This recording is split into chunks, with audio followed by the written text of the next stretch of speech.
La vidéo qui suit est une production du même Centre des mémoires montréalaises pour son encyclopédie en ligne Mémoires des Montréalais. Réalisée par Stéphanie Lessard-Bérubé en 2018, elle s'intitule « Rencontre portugaise avec José-Louis Jacome et Joaquina Pires ».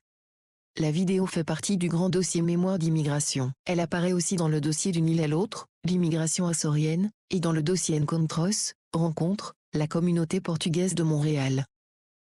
Dans un café, Joaquina Pires et José-Louis Jacome partagent une table près d'une fenêtre. Une tasse à la main, Joaquina porte un châle rouge, des lunettes et des boucles d'oreilles traditionnelles, en cœur de Viana. Elle discute avec José-Louis, un homme aux courts cheveux gris, vêtu d'un chandail et d'un pantalon sombre. Tout au long de leur conversation, des extraits vidéo se succèdent. Dans un vieil album, des photos en noir et blanc montrent d'abord une famille nombreuse, aux Açores. Puis, dans un bureau, José-Louis feuillette une version préliminaire de son livre, D'une île à l'autre, fragment de mémoire. Joaquina marche ensuite sur l'avenue du Mont-Royal, à l'angle du boulevard Saint-Laurent. Plus tard, elle avance sur un tapis de neige au parc du Portugal, près de la quincaillerie Azores. Puis, un journal canadien de langue portugaise annonce le lancement du livre de José-Louis. Enfin, tout près de l'école Saint-Jean-de-la-Croix dans la Petite Italie, l'auteur marche sur la rue Saint-Dominique. La vidéo commence, et José-Louis prend la parole. Dans des recherches que je faisais, j'ai appelé une organisation qui s'appelle les Amis du Plateau. Du boulevard Saint-Laurent. Du boulevard Saint-Laurent. Quand je lui ai donné un rendez-vous chez Paul au café, il y a une espèce de déclenchement qui s'est produit chez moi. J'ai dit, ah ben c'est bien, c'est dans la continuité un peu de ce que je fais pour la communauté portugaise. Alors c'est comme ça que c'est venu. Elle m'avait demandé de lui montrer un peu ce que je faisais.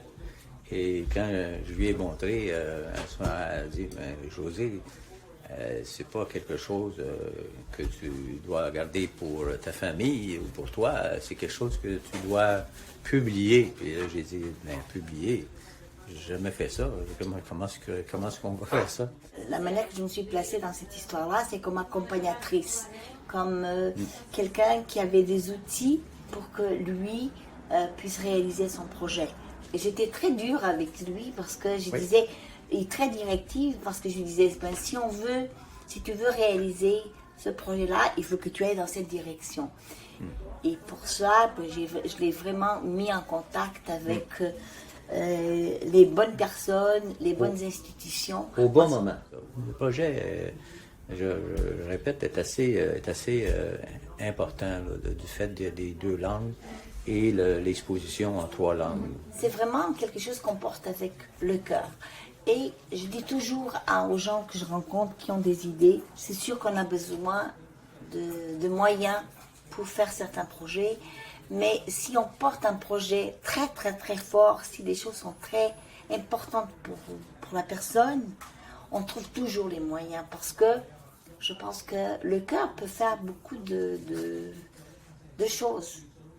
Je me suis dit que son histoire était un peu mon histoire aussi, avec quelques différences près, surtout celle du territoire où on était arrivé.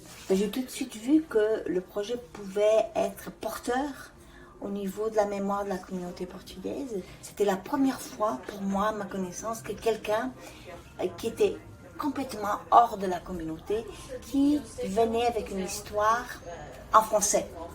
En écrivant uniquement en portugais, on n'atteint pas un certain public qui est important de rejoindre, qui est la société d'accueil. Un autre aspect qui est aussi important, c'est que dans les travaux qu'on avait faits et dont j'avais connaissance, on étudiait beaucoup, ou très très très souvent, les gens qui venaient du continent.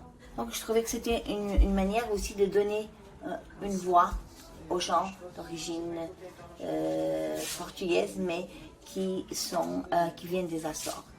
Et tout ça dans une préoccupation de montrer aux gens que nul groupe est homogène. On parle des Portugais du plateau. Dans les Portugais du plateau, on peut parler de plusieurs histoires. Puis il y a des Portugais qui ont grandi comme moi en dehors du plateau, c'est d'autres histoires. Mais tout ça fait l'histoire des Portugais à Montréal. Mais souvent, les gens pensent que l'histoire de famille n'a pas d'importance. J'ai toujours perçu que l'histoire, c'est l'histoire des gens.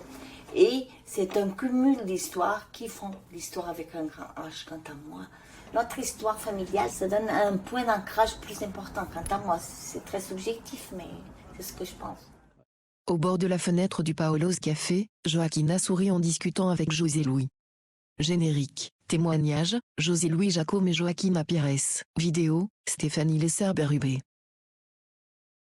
Remerciements, Paolo's Café. Une audiodescription, Elocucio.